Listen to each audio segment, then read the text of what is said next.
mundo! Então, a gente está começando hoje a primeira edição do nosso Pod Pet. Pois é, o nosso podcast da TV Pet está iniciando hoje os trabalhos e para iniciar com o pé direito, eu fiz questão de trazer um convidado que para mim e para quem faz aí os bastidores da TV Pet, que vocês vão conhecer logo mais, é uma pessoa super especial. Eu sou jornalista e estudante de veterinária, como eu já disse em outros vídeos, e ele não é nada mais, nada menos que o meu coordenador e amigo pessoal, lá do curso de Medicina Veterinária, o doutor, com doutorado e tudo, João Paulo de Lacerda Roberto, que eu gosto de dizer o sobrenome todo. Esse cara bacana que veio de Patos, veio-se embora desbravar aqui João Pessoa e está se destacando aí como coordenador do curso de Medicina Veterinária do Unipê. Pronto, já fiz a minha apresentação, agora eu vou deixar ele se apresentar. João Paulo, me diga primeiro o que é que eu queria saber de você. Onde é que surgiu a veterinária aí na sua vida? Olá, pessoal. Primeiro, agradecer o convite e a honra de estrear o Podpet. É uma satisfação imensa para mim. A medicina veterinária na minha vida, ela surgiu pelo fato de minha mãe ser médica veterinária e, ao tempo, ela não pôde exercer a medicina veterinária. E essa condição ficou marcada em mim e eu decidi que queria ser médico veterinário. Desde sempre. Logo, as minhas primeiras ideias, eu era fã de Jacques Cousteau, então eu queria ser arqueólogo, pesquisador, e de paraquedas caiu a medicina veterinária em cima daquele desejo que eu já tinha. Eu queria ser uma coisa, mas de certeza seria médico veterinário e outra profissão. Até porque a medicina veterinária, você é de Patos, sempre foi um curso muito forte lá, né? Eu acho que o primeiro aqui da Paraíba. Isso, o curso de medicina veterinária de Patos, ele era o único curso de medicina veterinária da Paraíba. Então, é um curso que já se aproxima aí dos seus 40 anos, que foi federalizado, mas era um curso que anteriormente ele era oferecido por uma instituição privada e teve a federalização. Minha mãe, ela foi a primeira oradora quando foi federalizado, da primeira turma, e isso foi um motivo de bastante orgulho. Eu disse, vou seguir o caminho de minha mãe.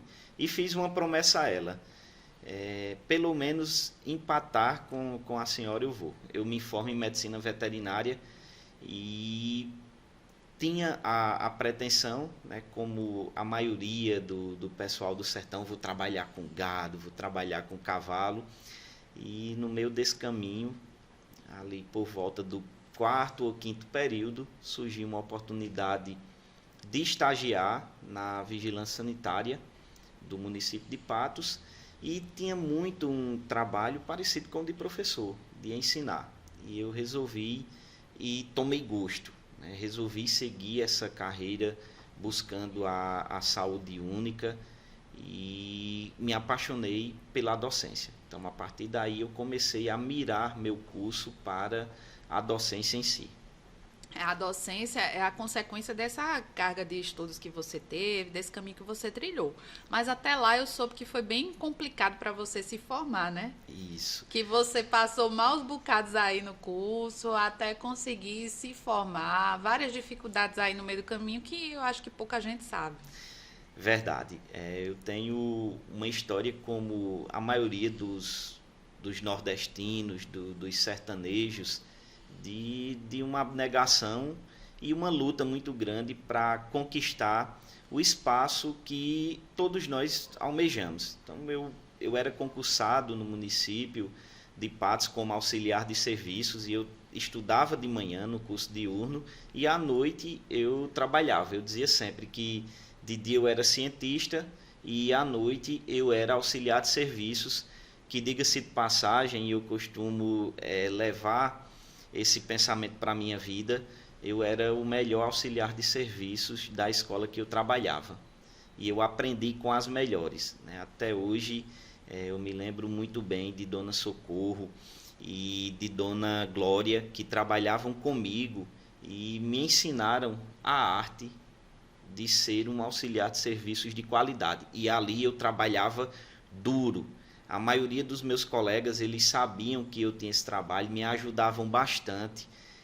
Na minha semana de formatura, só para se ter uma ideia de quanto é difícil e precisa de força de vontade para vencer, eu levei 5 faltas no meu trabalho, porque eu participava da comissão de formatura e eu tinha que ir para os eventos de formatura, era uma semana toda de eventos, e nem sequer dispensado eu fui. A minha formatura teve uma particularidade que foi a mesa mais diversa que nós tivemos. Por ser de Patos, eu tinha 89 convidados. Somente. Só da família. Então, os amigos, eles foram... todas as pessoas que estiveram na minha mesa, elas sabiam da minha história e elas contribuíram gentilmente para estarem presentes naquele momento. Então, eu tive uma luta muito grande de trabalhar de dia, de estudar de dia e trabalhar à noite. Isso, para mim, foi uma escola. Eu aprendi a dar valor a cada centavo do que eu ganhei. E consegui, até mesmo antes da minha formatura, passar no processo seletivo de mestrado.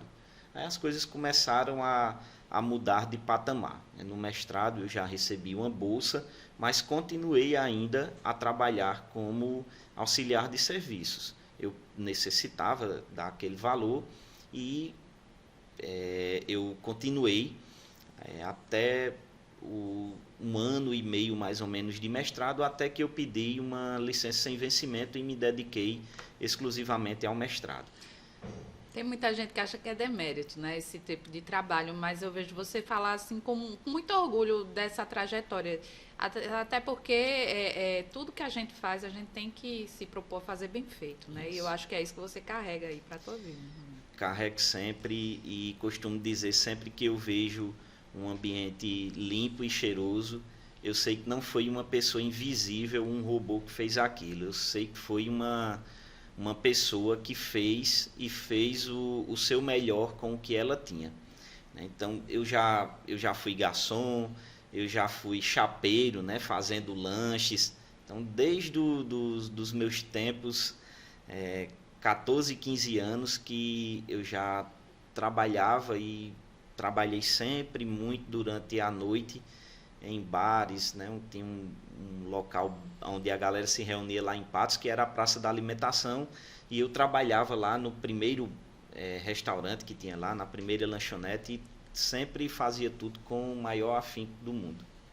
Aí depois, nesse meio tempo, veio o doutorado e já veio a docência, né? E a pandemia no meio disso tudo, porque eu lembro quando você chegou no Unip, você já dava aula antes, só que quando você chegou no Unip foi bem no olho do furacão da pandemia, a gente só foi se conhecer, eu acho que meses depois, pessoalmente. Isso.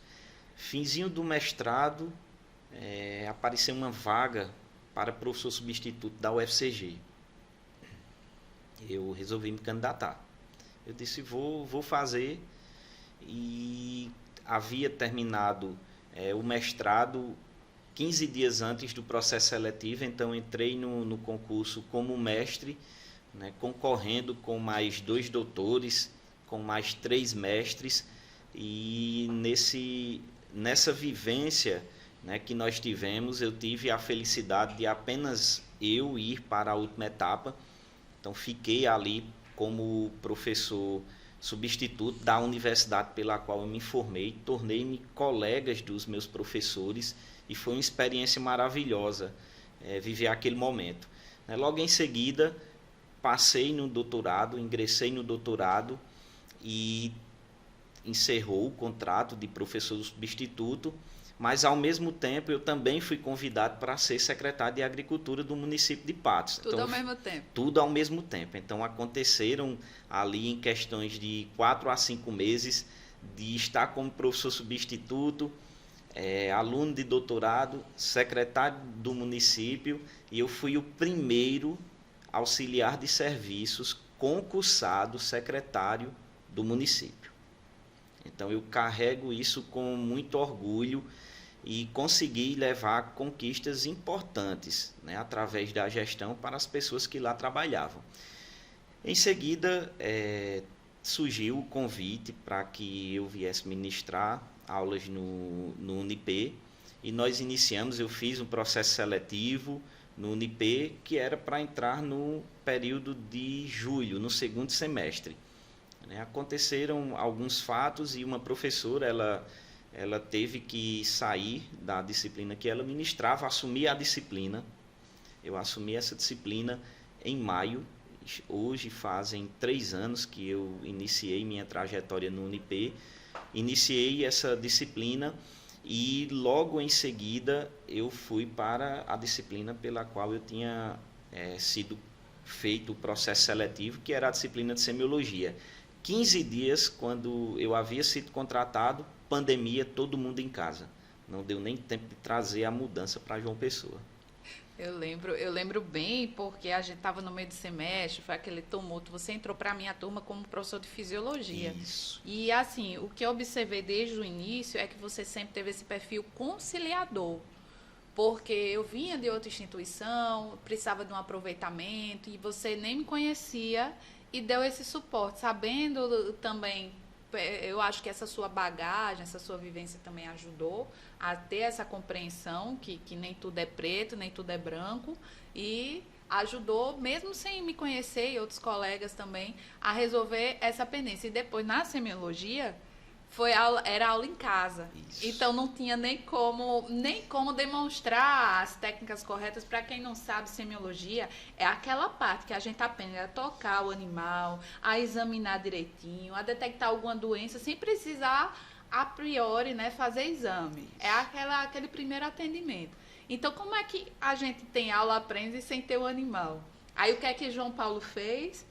Tinha uma cachorrinha. Isso. Na sua rua. Tinha que uma você cachorrinha perturbava. prenha na minha rua.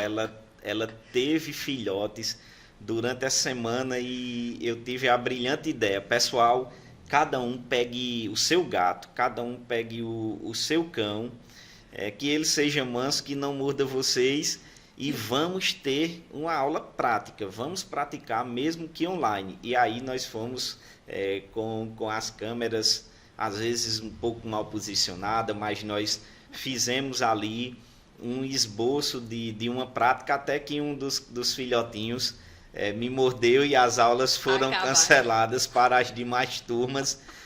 Eram animais bem pequenininhos, recém-nascidos, e acabou a prática de semiologia por ali. Foram momentos realmente bem desafiadores. Emblemático. Eu lembro que você dizia, peraí que eu vou ali. Ele ia lá, roubava o cachorro da mãe, vem da hora da mãe, e atrás dele. Pessoal, vou aqui só um minutinho pegar a cachorrinha, ela tá ali embaixo do carro com os filhotes. Ia lá, buscava o cachorrinho e vamos ter a nossa prática. E cada um dentro da sua particularidade. Eu me lembro que até um colega de turma, ele falava, professor, eu gosto de animais silvestres, posso trazer uma lagartixa? Eu digo, traga o que você quiser, se der para escutar, nós vamos fazer.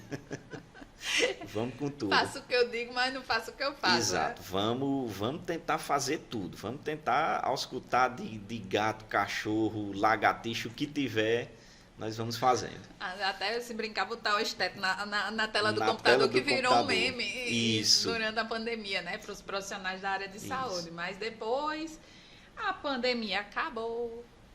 Você estava lá em Patos, na sua aula online, no computador, pandemia acabou, teve que voltar à aula presencial, aí lá vem João Paulo, o sertanejo lá de Patos, se mudar para a capital. Como é que foi esse período, João Paulo? Que você ia e vinha toda semana. Foi uma luta grande que nós tivemos. Eu ficava de segunda a quinta aqui em João Pessoa. Eu também fiz o processo seletivo em uma outra instituição de ensino aqui de medicina veterinária, e eu trabalhava de segunda a quinta, literalmente manhã, tarde e noite. Mas eu tinha essa necessidade de me fixar e dar uma segurança para vislumbrar, trazer minha família, que até então estava em Patos. Então, A família ficou lá e eu ficava nesse vai e vem todas as semanas, o que é bem cansativo. Era bem cansativo até que no fim do ano passado, como nós tínhamos comércio estabelecido lá, eu olhei para minha esposa e disse: chegou a hora da gente acabar essa tortura, essa tormenta de ficarmos a semana toda longe. Vamos para João Pessoa e vamos montar nosso comércio, vamos montar a nossa casa. Nós temos uma vida para viver lá. E Deus nos direcionou até aqui, colocou-nos no local certo, correto, e vem dando certo, graças a Deus. E foi no fim do ano passado também que você foi promovido a coordenador do curso, né? Que hoje o Unip é o maior curso de veterinária aqui de João Pessoa, da Paraíba, se não me engano, na questão de número de alunos. E uma pessoa para pensar em toda essa logística.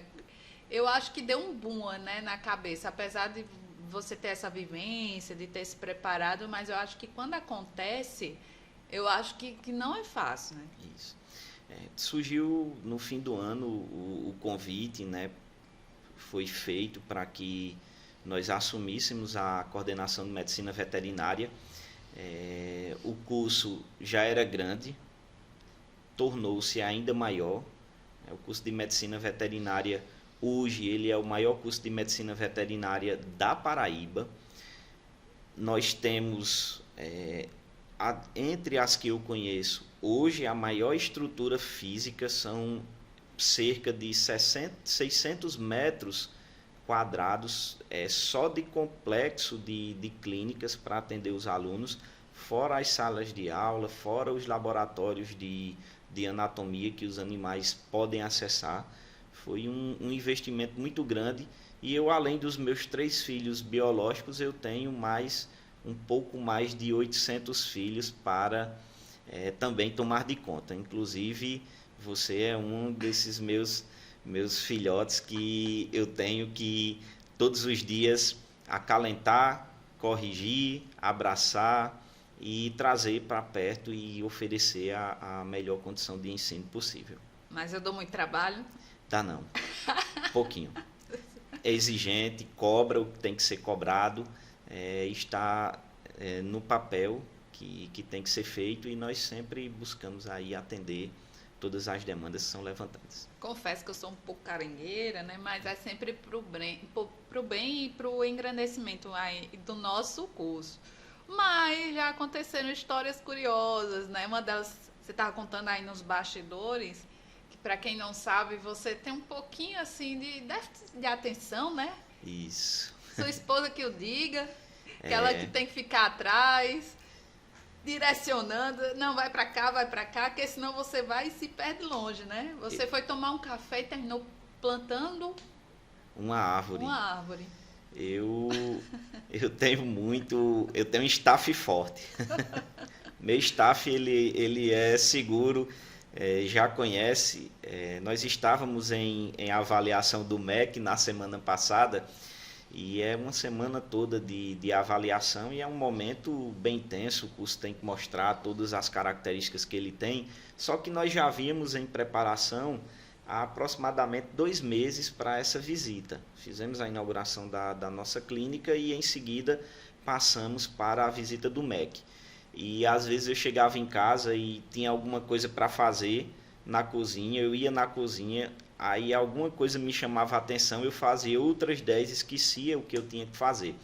E esse dia até o colega, professor Paulo, ele filmou, ele ia chegando lá na clínica e disse: tu estás fazendo o quê plantando essa árvore? E aí eu parei, olhei para ele e pensei, realmente, eu não saí para plantar uma árvore.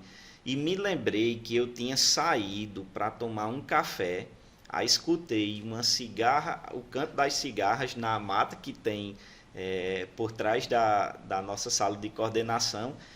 Desse canto da cigarra, olhei para uma planta, achei bonita, peguei essa planta e plantei num vaso na entrada da coordenação. Voltei para a coordenação, sentei-me na cadeira e esqueci de tomar o café. Então, esse é João Paulo. É esse o nível de TDAH que nós temos. Então, eu hoje coloco lá no quadro todas as tarefas que eu tenho que fazer, sempre vou riscando o que eu faço e às vezes eu esqueço de riscar e faço novamente. Acontece. Quem tem esse tipo de transtorno sabe que é super normal isso, né?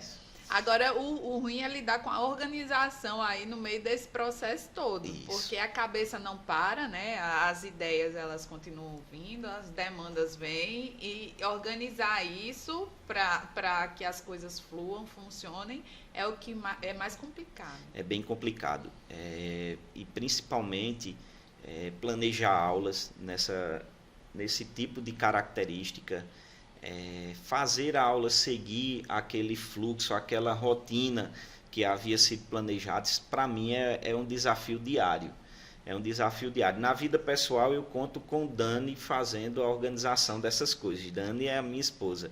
E na vida profissional eu conto com a professora Mariane, que é quem fica ali organizando, né, fazendo as coisas, colocando as coisas no calendário, né, porque eu tenho essa condição e, para mim, é sempre desafiador, né? Quando nós temos alguma coisa, para vocês terem ideia, a mensagem de convite para eu estar aqui, ela foi mandada, ela veio com o seguinte encaminhamento: não avise a ele que ele vai ter que vir antes, avise na hora, que era para poder eu ser pego de surpresa e chegar aqui, porque... Não, a gente marcou e intimou ele, olha, você vai vir tal horário, porque se a gente fosse negociar... Isso. Não, você vai vir de manhã, você vai escolher só o horário. E ontem eu ainda perguntei qual foi a hora que eu marquei. A hora que eu marquei ainda perguntou o local, ele já ia para o local errado. Eu estaria esperando em outro local, eu mandei a mensagem, mas me diga uma coisa, qual foi a hora que nós marcamos? Eu lembro que eu tinha marcado uma hora. E eu anotei em algum canto, mas aí eu disse, é melhor eu perguntar do que errar. Eu disse, sim, vai ser aqui no meu local de trabalho? Aí ela disse, não, João, não vai ser, nós temos um estúdio pronto para fazer isso. Aí eu disse, é bom saber, porque eu ia direto para lá. Aí eu mandei a foto, bonitinho, ponto de referência, isso. Até que ele chegou, né? Deu certo. Cheguei com antecedência. Muito bem. Porque eu já estava de plantão. Eu saí de casa destinado para isso. Ainda bem que nada no caminho tirou minha atenção. A não ser o fato de ter ido parar no trabalho. Mas foi cedo. Foi cedo. Graças a Deus eu saí com 2 horas de antecedência. Se tivesse acontecido algo lá, você tinha sido distraído. Talvez não tivesse chegado. Ainda bem que estava tudo tranquilo lá. Mas você está experimentando outras coisas em João Pessoa, né? Vivendo um pouco mais da cidade, como você nunca morou aqui. De uns meses para cá, quando tem uma folguinha no trabalho, você está dando uns passeios, né, por aqui. Tenho feito aí algumas aventuras, né? Algumas aventuras boas, engraçadas. Para mim, eu acho sempre graça em tudo, né? Mas a madame lá de casa é quem fica braba, com 2 TDAHs. Dentro de casa a gente só sabe rir quando alguma coisa não dá certo ou não sai como o nosso planejado. Fim de semana passado eu disse, eu tenho que viver João Pessoa, é a cidade que me acolheu, que me deu as oportunidades profissionais. Eu disse, vamos dar uma voltinha no centro. Você vai no centro, você tem que ir num chinês, comer um pastelzinho chinês, você tem que ir ali pelo ponto de R$100. Fui mostrar a meu filho a Praça dos Três Poderes, demos uma viagem ali pelaquela região ali, histórica e política de João Pessoa. O pastel não deu muito certo para o meu menino, ele teve uma pequena indisposição. Não, assim, só para contextualizar, o pastel que ele foi comer... Eu não sei o local, mas eu acho que você não tinha referência nenhuma do local. Não. Né? Não tinha. Era meio-dia. Eu acho que esse óleo já vinha. Já vinha de alguns dias. Já vinha ali da semana, meio-dia de um sábado. Esse óleo já vinha aí capengando. Aí fritaram um pastel, beleza. Mas seu filho achou pouco, ainda botou maionese. Ainda colocou a maionese. E eu não tinha percebido que ele tinha colocado. Antes de terminar o passeio, ele já estava reclamando. Papai, eu não estou bem, vamos embora. Não bastando isso, eu disse, domingo, aí vi no Instagram um cara mostrando uma praia deserta. Aí eu disse, pronto, vou levar mulher, menino para a praia deserta. Aí lá no centro, nessa viagem que eu fiz com ele, compramos uma churrasqueira, dessas portáteis, carvão, carne. Eu disse, vamos fazer um churrasco aqui, do jeito que nós costumávamos ir para o sítio lá em Patos, nós vamos fazer na praia. O kit que é o nosso destino agora. Vamos para a praia. Achei o Instagram, pelo Instagram era muito fácil de chegar lá, né? Porque o caminho estava acelerado, ele não mostrou as 3 poças, as 3 crateras que nós tínhamos que passar, e o meu carro baixo.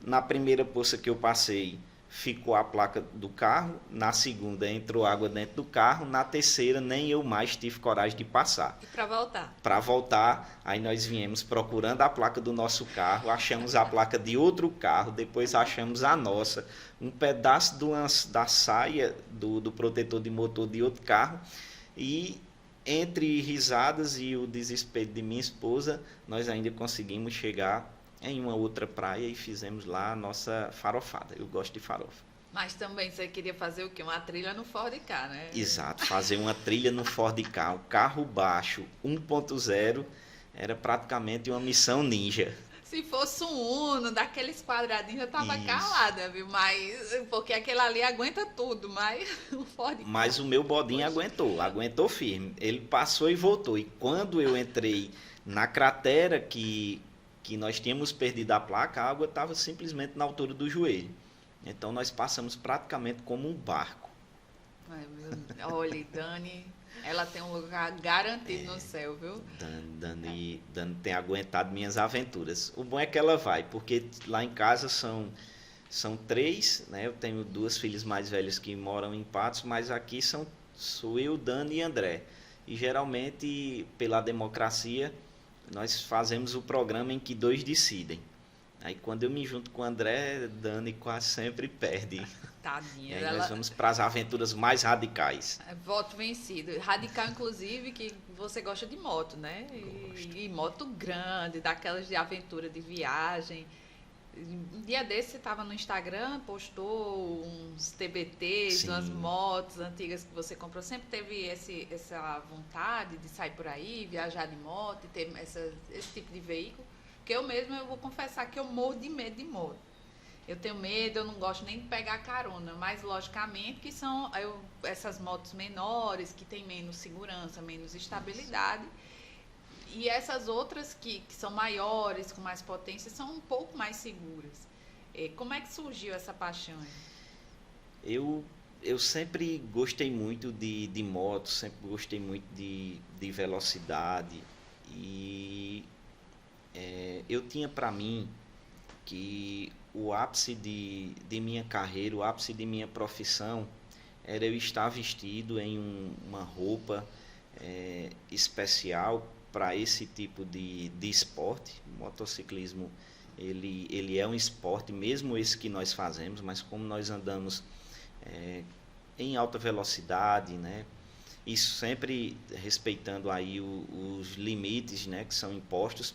Então eu comprei a minha primeira moto, até havia postado uma XRE 300, então nessa moto eu andava por vários locais, ia ali na região de Patos, a Serra do Teixeira. Então eu sempre gostava muito de subir o Pico do Jabre, que é o ponto mais alto da Paraíba. Ia nessa motinha e um dia fui visitar um familiar em São Paulo e ele disse, vamos para Campos do Jordão? Eu disse, eu vou, eu estou vendo tua moto aí, era uma Harley, quase 900 cilindradas. Eu disse, eu vou, agora eu só vou se nós formos de moto. Aí ele disse, agora eu só tenho uma. Eu disse, não tem ninguém que tu conheça que possa emprestar? Ele disse, tem um primo. E nós partimos para Campos do Jordão de moto. Meu Deus. E nessa viagem eu me apaixonei e virou uma meta de vida. Eu vou comprar uma moto de alta cilindrada para eu poder ter essa mesma sensação às vezes que eu quiser. E em seguida comprei uma moto super esportiva, né? Troquei. Atualmente eu estou numa moto de tiozão, eu estou numa Shadow 750 e é curioso dessas histórias de TDAH. Outro dia Eu saí de casa para comprar uma impressora e voltei com a Hayabusa. Como é que foi isso aí no meio do caminho? Até hoje eu não sei. Tinha a loja que vendia a impressora, vizinho à loja da moto, que negocia motos. E eu fui passando na frente, aí de repente eu escutei o ronco da moto. A cigarra cantou, né? E eu tava na moto de Dani. Aí eu parei, escutei o som da moto. Aí parei, fiquei lá parado, viajei. Me vi viajando naquela moto. E eu saí para comprar essa impressora. Eu olhei para o dono da loja de motos e eu disse: meu irmão, me diga uma coisa. Tu aceita essa moto aqui como entrada e a gente divide o resto? Ele disse: na hora. Voltei para casa, aí Dani perguntou: cadê a impressora? Cadê a impressora? Eu disse: a impressora não veio. Além da impressora não ter vindo, sua moto ficou lá e eu comprei essa moto aqui. Ela ficou bem feliz, né? Ela fez eu ir devolver a moto e pegar a moto dela. Só que eu fiz uma negociação, passei uns 3 dias negociando com ela e com o vendedor e terminou que eu voltei para casa com as 2 motos e sem impressora. A impressora que lute, né? E essa é uma de minhas paixões, o motociclismo. Eu gosto muito, eu tive, no tempo da pandemia, uma crise de ansiedade muito forte. Eu era diretor da Vigilância Sanitária. A primeira morte que ocorreu na Paraíba foi de um amigo, e desse amigo que me apresentou o motociclismo, que me vendeu a primeira moto. E eu utilizei a moto para mim como terapia. A moto era, junto a Deus, a minha religião, a minha crença, o meu remédio. Eu preferi não tomar medicações e sempre que eu tinha alguma crise de ansiedade, eu subia na moto e ia orar. Orava um pouco mais rápido, em torno de 140 a 160 km por hora, mas era uma forma de ter uma terapia. E dessa forma eu consegui superar todas essas angústias que aquela morte, aquele falecimento tinha causado, né? Eu tive Covid por 3 vezes, a gente ainda não sabia como aquela doença ela agia, mas a moto para mim foi uma terapia, foi um tratamento muito bom. Eu acho que todo mundo na pandemia teve seus gatilhos, né? Olha, quem passou pela pandemia não teve uma crise de ansiedade, não teve angústia, não passou mal, então você estava dormindo durante a pandemia, exato, porque não tinha a mínima condição. E eu acho que essas fugas que a gente tinha de vez em quando, né, esses respiros, ajudaram bastante a manter um pouco da nossa sanidade mental. E eu acho que a gente ainda está se recuperando desse baque, né? Alguns hábitos na pandemia foram incorporados, outros nem tanto. Ainda bem que a gente hoje não precisa usar mais máscara, porque eu passei um bom tempo sem reconhecer as pessoas, isso, quando tiravam as máscaras, né? Exato. A gente demora para acostumar a ver sem máscara. Teve gente que eu conheci só de máscara, depois que tirou eu disse: não, pode botar de volta, fica melhor de máscara. Isso acontece. Imagine você com muitos alunos tendo que lembrar desses alunos que assistiam aulas de câmera fechada e depois você está presencialmente e a pessoa lhe falar com muita intimidade e você parar e se perguntar: quem é esse ser humano? Quem ser essa pessoa? Né? Inclusive, uma das coisas, né, que surgiram aí através da pandemia foram os próprios podcasts, né, que hoje são realizados. Então isso aí foi um dos avanços que nós pudemos ter para levar a informação. O podcast virou meio que o rádio, né? Um rádio moderno, que você bota a hora que quer, dá para escutar, dá para assistir. Você está lavando uma louça, está fazendo alguma atividade, quer escutar alguma coisa, ter alguma informação. É bem legal e também que mistura essa parte do entretenimento, da informação útil. Agora eu tenho uma coisa a confessar, né? Durante a pandemia eu usei muita máscara, porque eu sou do grupo de risco. Aí, como eu trabalho com vídeo, essas coisas, eu sempre tinha que estar maquiada, obviamente. Mas tinha uma questão, né? Se eu botasse maquiagem aqui embaixo, sujava toda a máscara, ficava aquela lambança, não ia adiantar nada, ninguém ia ver, né? O que é que eu fazia? Eu maquiava aqui da olheira pra cima. Então, às vezes que eu tirava pra tomar uma água, o negócio, o pessoal tomava um susto. Porque só era metade maquiada. E isso tornava a minha vida muito prática. Apesar de eu gostar muito de usar batom, sempre foi algo que eu gostei muito, eu abri mão dos batons, meus batons ficaram velhos, secaram, porque eu passei bons meses fazendo isso e a gente foi se adaptando. Aí depois tinha que usar a maquiagem, que tinha alguns momentos que dava para tirar, e isso aí foi gradativo. Isso aí é bem curioso, né? Como eu sou esposo de uma cabeleireira, isso pra gente também foi, ela perdeu também muito produto, quase um ano fechado. Foi bem complicado, né, esse momento. Mas passou, graças a Deus, que a medicina veterinária ela tem tomado uma proporção maior após isso, após a Covid.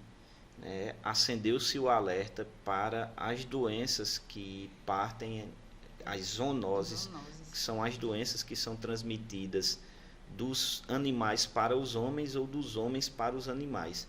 Então, tomou-se uma proporção mais de vida, trouxe uma atenção. Muita gente não sabia, mas hoje a possibilidade de você identificar o vírus, ela foi alvo de um médico veterinário que recebeu o Prêmio Nobel de Medicina Veterinária. Ele conseguiu fazer a transcrição desse vírus. Então, isso trouxe uma visão importante para a medicina veterinária e ter uma atenção maior para as doenças que acometem os animais e podem ser transmitidas. E muitos médicos veterinários também na pandemia, principalmente na Europa, né? Aqui a gente tem bastante médicos humanos que graças a Deus foram heróis e supriram, né, não 100%, essa demanda do sistema de saúde, mas em alguns países não teve essa oportunidade por conta da quantidade. Então, o que é que aconteceu? Em Portugal, por exemplo, os médicos veterinários foram escalados para atuar em hospitais e deram conta, deram show. Isso. Porque fisiologicamente, muita coisa é parecida, né? Principalmente os mamíferos. E eu soube que os médicos veterinários se deram muito bem na questão também de colocar o acesso intubado, que é algo da rotina clínica dos veterinários. Então, começou também essa valorização dos profissionais e do reconhecimento dos veterinários como médicos, que até então só se chamava veterinário ou até tinham aqueles famosos práticos, né? Isso. Que se tinha antigamente, e hoje a gente sabe que não é legal você estar levando seu animal para qualquer coisa. Isso só fez engrandecer também a ciência e a questão da vacinação, que esse protocolo sempre foi um pouco negligenciado aí para os pets, né? Isso. Só para se ter ideia de como a medicina veterinária ela tem se desenvolvido e ela já está bem à frente do tempo. Nós temos um coronavírus e já tínhamos vacina há um bom tempo para esse coronavírus. Porém, nos animais, esse coronavírus ele é diferente do SARS-CoV, lógico. O SARS-CoV 2 ele apresenta uma característica diferente, ele tem as suas sintomatologias respiratórias, mas eu não sei se o pessoal vai lembrar em casa, a primeira sintomatologia do coronavírus na alfa, na primeira estirpe, era a diarreia. Depois ela passou, nas suas mutações, a assumir um caráter mais respiratório e um caráter menos digestório. Mas nos animais, o coronavírus ele causa a diarreia. E muita gente, eu lembro que na época via a vacina PET, coronavírus, eu vou tomar que vai funcionar para mim. Não é bem assim. Isso. Nós tivemos aí médicos veterinários que prenderam todo o seu estoque, né? Só que as vacinas veterinárias, geralmente, elas são combinadas. Então, nós temos aí a V8, a V10, que são 10 tipos de de patógenos pela qual ela confere aí essa proteção imunitária. Então, muitos veterinários guardaram esperando lá a tão aguardada notícia de que a vacina sairia ou que aquela vacina ela serviria. Então, os médicos veterinários eles foram extremamente importantes nesses momentos. Só para se ter uma ideia, o que nós tivemos de protocolo para velórios de mortes por Covid, ele foi desenvolvido por médicos veterinários. Isso aí eu falo com propriedade, porque como nós tivemos a primeira morte por Covid, foi em Patos, a nossa equipe de vigilância sanitária ela desenvolveu o protocolo. Ele foi sendo aperfeiçoado, mas a pedido do Ministério Público, a equipe de vigilância sanitária de Patos ela desenvolveu o primeiro protocolo, né, para dizer quantas pessoas poderiam estar presentes, quem poderia estar presente. Então, o médico veterinário ele conhece as características que essas doenças elas podem serem transmitidas.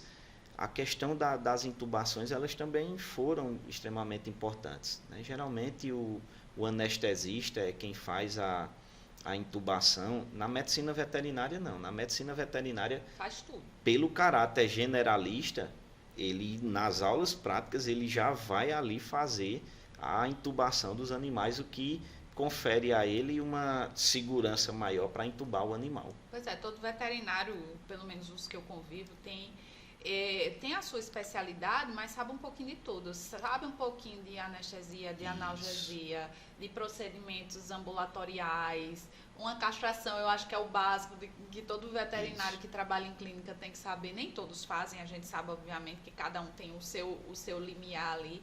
Mas, mesmo sendo profissionais que hoje exigem uma especialização, afunilamento da profissão, todos eles começaram fazendo um acesso, uma limpeza de ferida, algo da rotina dos pets, né? Que os animais, a gente sabe que são que nem crianças, né? De uma hora para outra descompensam ou acontece algum tipo de acidente que foge do nosso controle. Agora, essas especializações, hoje em dia, são pré-requisitos para o profissional se destacar no mercado de trabalho. Não adianta você sair da faculdade hoje e achar que vai atuar no mercado e vai ficar tudo bem, até porque tudo muda muito rápido, principalmente na veterinária, que é um mercado que está em ascensão. Isso. Nós tivemos aí reportagens onde a Forbes ela indicava como a medicina veterinária sendo uma das entre as 5 profissões mais promissoras no futuro, e isso acentuou-se durante a pandemia, quando os tutores, né, antigamente nós chamávamos de donos, de proprietário. Então, quando os tutores desses animais, eles tiveram um olhar mais para dentro de casa. Então, o mercado da medicina veterinária, o mercado pet, ele teve o seu segundo boom.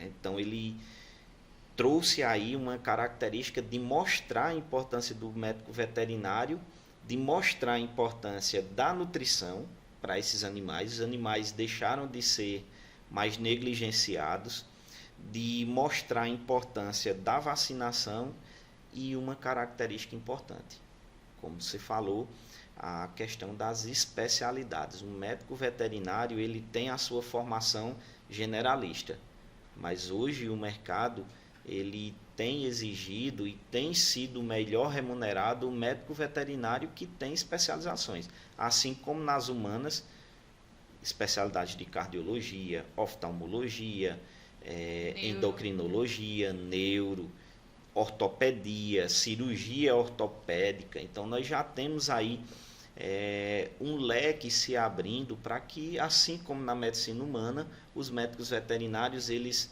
apresentem essas características das suas especializações. Então, antigamente o médico veterinário ele tinha que saber castrar um porco, saber castrar um cavalo, um cão, eutanasiar, ele tinha que saber a medicação que era dada para um bovino e a medicação que era dada para um papagaio. Hoje não, hoje nós já temos aí, apesar de termos a ciência de tudo que ocorre, mas nós já temos as especializações. Inclusive, o médico veterinário hoje ele tem a capacidade de, olha, esse caso eu posso ir até aqui. A partir daqui, é fulano que vai. Procure um especialista e indica um especialista. Muita gente faz isso, mas, por outro lado, nem tanto. Porque, pelo menos aqui no mercado, eu percebo ainda uma desunião da classe, que eu acho que é muito maléfico, né, para a profissão do veterinário. Nós temos um conselho, mas falta gente mais unida. O pessoal se vê como concorrência, que na verdade não é, né? Um complementa o trabalho do outro. Isso.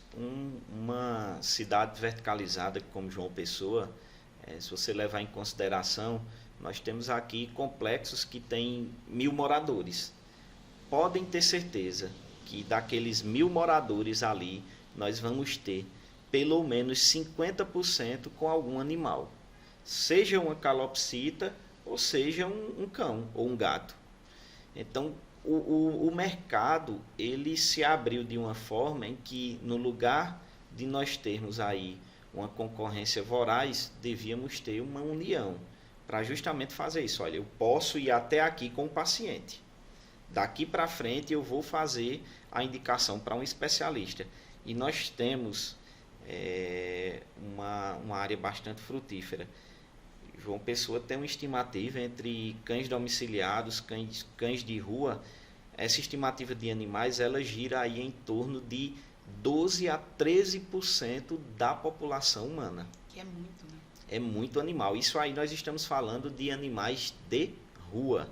Se nós formos para os animais semi-domiciliados e os animais domiciliados, isso aí cresce a uma proporção de 30% a 40% da população.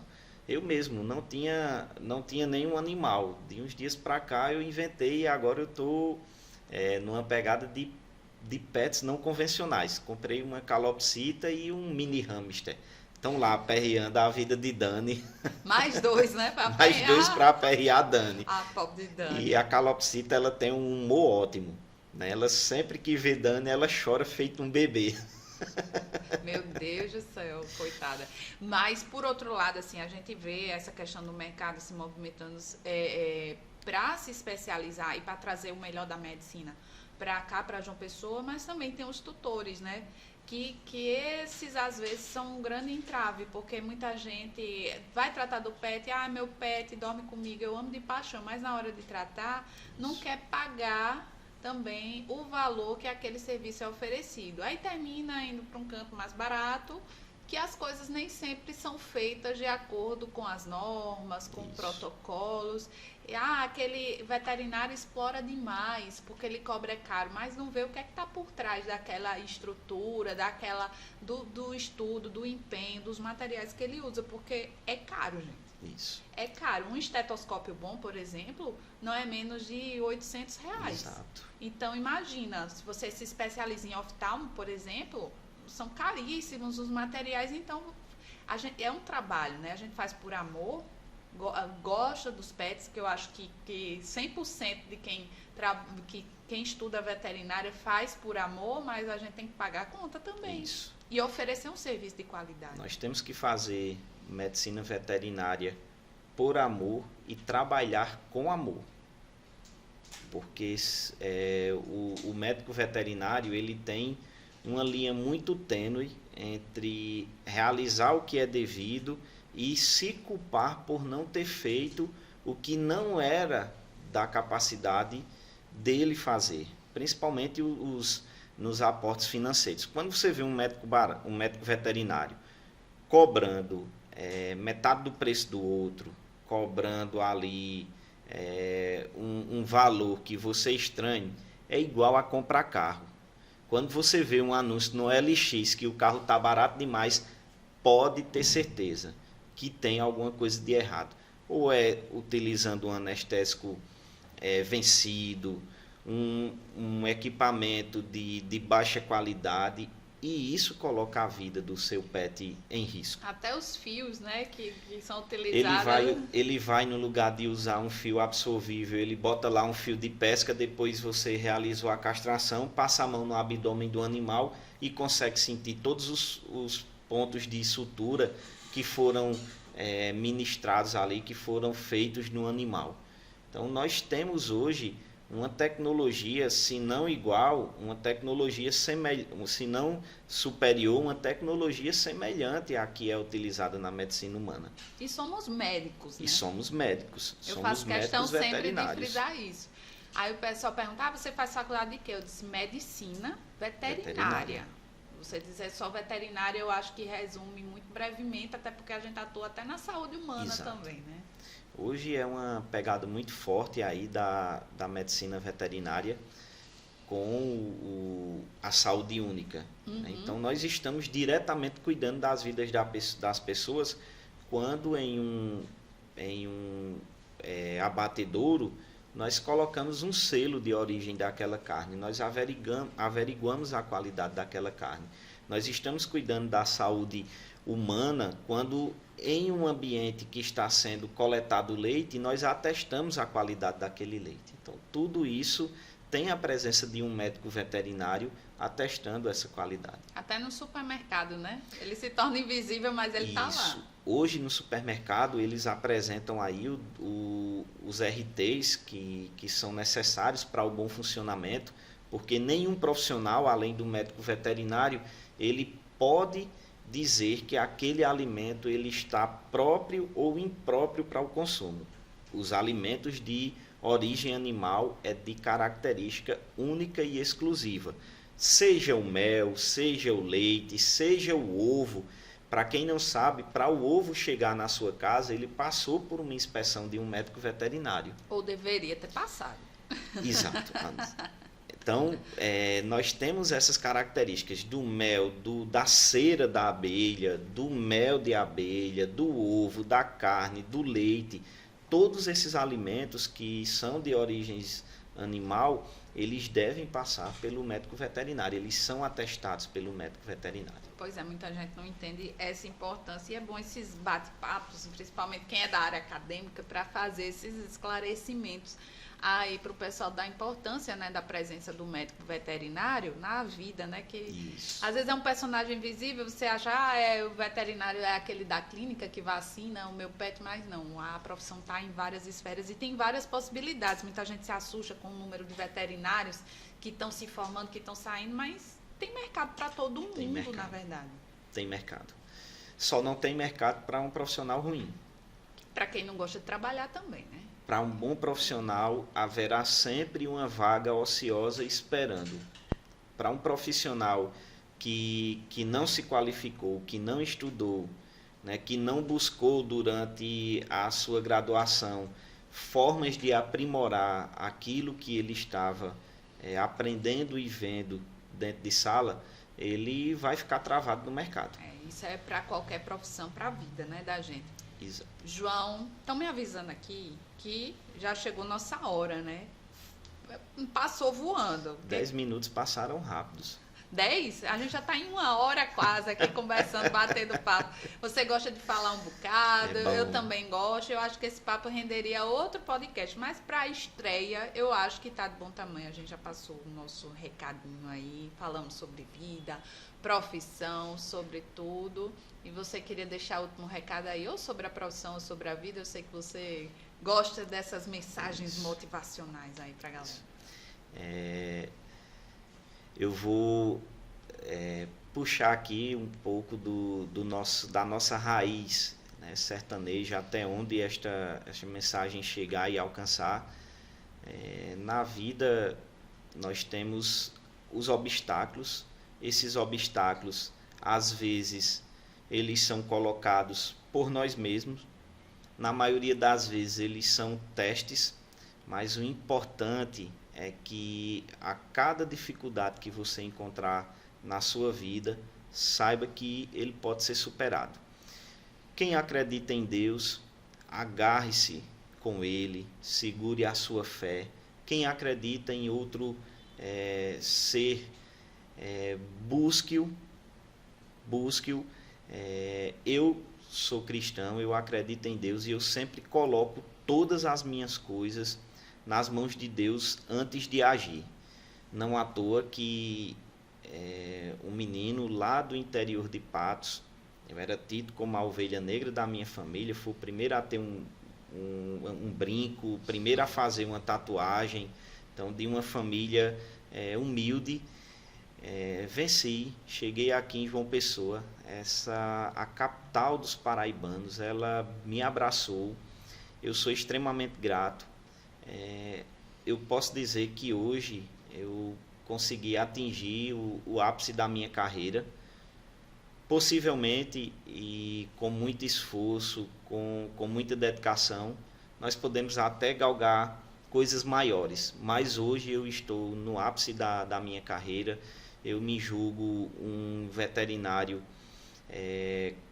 que consigo cumprir com minhas atividades, um professor que consigo cumprir com os meus deveres e um coordenador que entrou agora nesse novo desafio, né, levando aí para o mundo afora o maior curso de medicina veterinária da Paraíba, né, tentando agora levar para os alunos. Nós podemos hoje dizer que nós somos os maiores e também já podemos dizer que somos os melhores, né? Fomos o conceito máximo, o MEC, ganhamos aí as 5 estrelas do MEC. Então, isso aí é muito importante. Uma construção coletiva, uma construção de uma equipe, mas que não foge do nosso esforço individual. Sabemos o que lutamos para chegar aqui. Eu sempre converso muito com os meus alunos. Se vocês tiverem uma dificuldade na vida, antes de vocês desistirem do curso, passem na minha sala, para eu contar para vocês um pouco da minha história e ver que não é diferente da de vocês.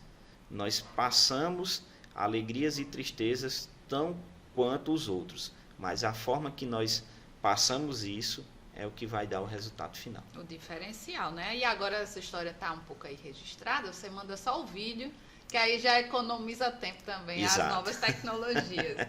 Obrigada, agradecer sua participação mais uma vez. Você engrandeceu bastante essa estreia, não poderia ter sido uma estreia melhor, né? Você fazer um podcast com a pessoa que você já conhece, fica mais à vontade, fica mais espontâneo, e fica aí o convite para uma próxima você voltar. E você que está acompanhando a TV Pet, esse foi só o primeiro Pod Pet, que é da TV Pet. A gente é um produto que estamos desenvolvendo ainda, vai ter muita gente bacana sentada aqui comigo, conversando bastante de vários papos, seja de vida, seja de profissão, enfim, tudo ligado ao universo pet, que esse é o nosso objetivo. E se você tiver alguma sugestão, manda aí pra gente, prometo que vamos analisar todas, chamar o pessoal, quem tiver uma história interessante para contar, com certeza vai estar aqui sentado, ó, na minha frente,